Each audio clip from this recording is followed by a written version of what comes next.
But I think the important thing with these projects is one of them actually exists, and one of them is actually functional on a modern system. So it doesn't really matter which one is better designed. Like, this was an idea back in the 90s with monolithic versus microkernels.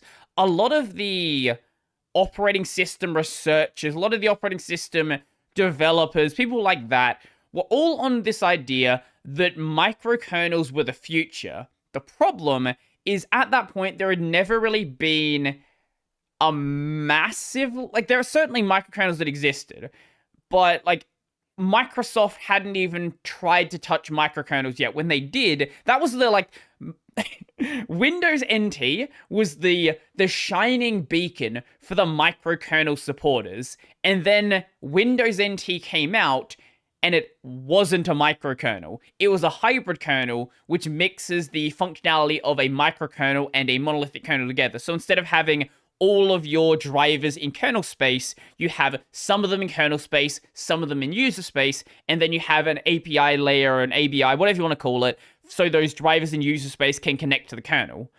But at the time, people were thinking it's going to be a microkernel. All of the drivers are going to be run in user space. You can, reboot all of them separately, and it's going to all just work perfectly.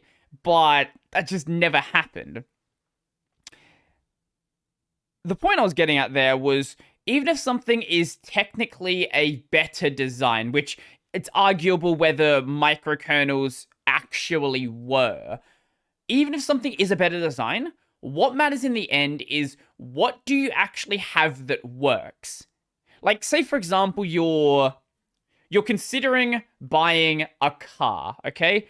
I like doing car analogies, and I don't know fucking anything about cars, but follow along with me. So, let's say, for example, there is the option of buying a, 2010 Honda Civic, okay?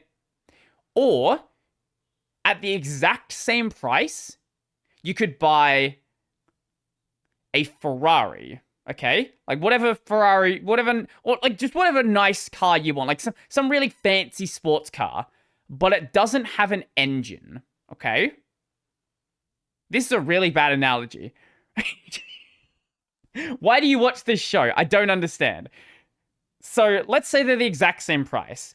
Whilst, a functioning, super nice, exotic sports car would be great, it doesn't work. So it doesn't matter. Sure, you could get a shell and then build up the engine, build everything out, and make it this really nice thing.